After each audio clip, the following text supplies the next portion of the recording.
চলমান রাজনৈতিক টানাপোড়েন ও পরিবর্তিত রাজনৈতিক বাস্তবতার মধ্যে বাংলাদেশ-ভারত সম্পর্কের ভবিষ্যৎ আসলে কোন দিকে যাচ্ছে? ভারতের পররাষ্ট্রমন্ত্রী এস জয়শঙ্করের সাম্প্রতিক বক্তব্য এবং বাংলাদেশের প্রধানমন্ত্রী তারেক রহমানের সম্ভাব্য দিল্লির সফরকে ঘিরে হঠাৎ করেই বেড়ে গেছে আন্তর্জাতিক কূটনীতিক তৎপরতা। জয়শঙ্করের স্পষ্ট ভাষায় জানিয়ে দিয়েছেন, দুই দেশের সম্পর্ক টিকিয়ে রাখতে হলে তাকে হতে হবে পারস্পরিক সর্বার্থের। কিন্তু এই সর্বার্থের সমীকরণে কি দুই দেশের মধ্যকার পুরো উত্তেজনা ও অমীমাংসিত ইস্যুগুলোকে সমাধান করতে পারবে? আজ এই বিশেষ বিশ্লেষণে আমরা জানব বর্তমান বাংলাদেশ ভারতের সম্পর্কের পূর্ণাঙ্গ রূপরেখা। চলুন শুরু করা যাক।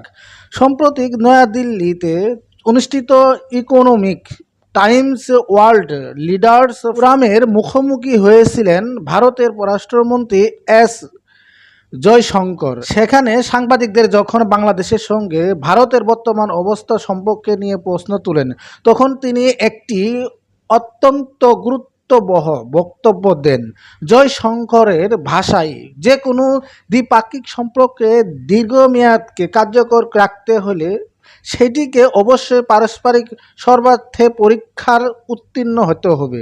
অর্থাৎ একপাক্ষিক বা কোনো একটি নির্দিষ্ট দেশের স্বার্থকে প্রাধান্য দিয়ে সম্পর্ক টিকিয়ে রাখা সম্ভব নয়। দুই দেশের চাহিদা, সম্মান এবং সমঝোতার ভিত্তিতেই সম্পর্ক এগিয়ে নিতে হবে। এই অনুষ্ঠানে সাংবাদিকদের পক্ষ থেকে সরাসরি প্রশ্ন করা হয়েছিল, বাংলাদেশে ক্ষমতাচ্যুত সাবেক প্রধানমন্ত্রী শেখ হাসিনাকে ফেরত পাঠানোর বিষয়ে ঢাকায় আনুষ্ঠানিক দাবির উপর নয়াদিল্লির অবস্থান কি? তবে এই স্পষ্টকাতর বিষয়ে সরাসরি কোনো মন্তব্য করতে অস্বীকৃত জানান ভারতের পররাষ্ট্রমন্ত্রী। তিনি মূল ফোকাস ঘুরিয়ে এনে দাঁড় করান দুই দেশের মৌলিক সম্পর্কের নীতিতে। এর মাধ্যমে তিনি ইঙ্গিত দেন যে নির্দিষ্ট কোনো ব্যক্তি বা রাজনৈতিক ইস্যুর চেয়ে দুইটি দেশের মধ্যকার দীর্ঘমেয়াদী ভূরাজনৈতিক ও অর্থনৈতিক সম্পর্কে ভারতের কাছে অগ্রাধিকার পাবে। জয়শঙ্করের এই মন্তব্য এমন এক সময়ে এসেছে যখন সম্পর্কের মোড় ঘুরিয়ে দেওয়ার মতো এক বড় ঘটনা ঘটতে যাচ্ছে। বাংলাদেশের নতুন সরকারের প্রধানমন্ত্রী তারেক রহমান সম্ভাব্য ভারতের সফরকে ঘিরে এখন দুই দেশের পররাষ্ট্র ব্যাপক কূটনীতিক আলোচনায় চলছে। ভারতের পররাষ্ট্র মন্ত্রণালয় থেকে ইতিমধ্যে বাংলাদেশের প্রধানমন্ত্রীকে দ্বিপাক্ষিক সফরে আনুষ্ঠানিক নিমন্ত্রণ পাঠানো হয়েছে। শুধু দ্বিপাক্ষিক বৈঠক নয়, নয়াদিল্লিতে অনুষ্ঠিত হয়ে যাওয়া ব্রিক্স সম্মেলনের আউটরিচ সেকশন অংশ নেওয়ার জন্য তাকে আমন্ত্রণ জানানো হয়েছে। রাজনৈতিক বিশ্লেষকদের মতে, সরকার পতনের পর তৈরি হওয়ার কূটনীতিক শীতলতা কাটাতেই এই সফর এক গুরুত্বপূর্ণ মাইলফলক হতে পারে। তবে এই সম্ভাব্য উষ্ণতার পেছনে পথটি কিন্তু পুরোপুরি মসৃণ নয়। সম্প্রতি ঘটে যাওয়া কিছু ঘটনা নতুন করে উত্তেজনা ছড়িয়েছিল।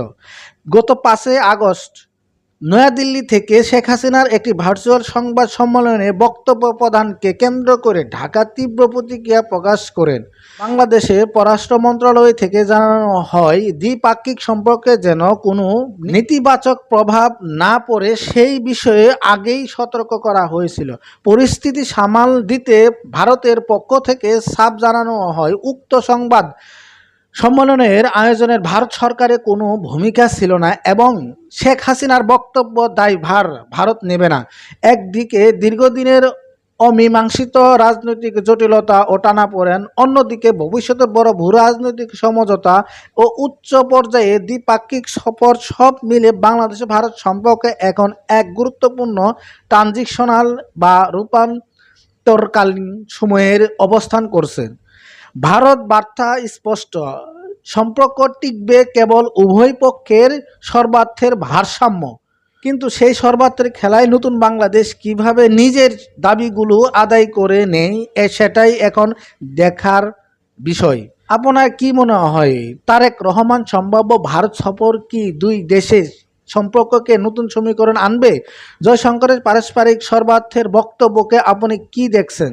কমেন্ট বক্সে আপনার মতামত অবশ্যই জানাবেন। Desk report, MRJTV news.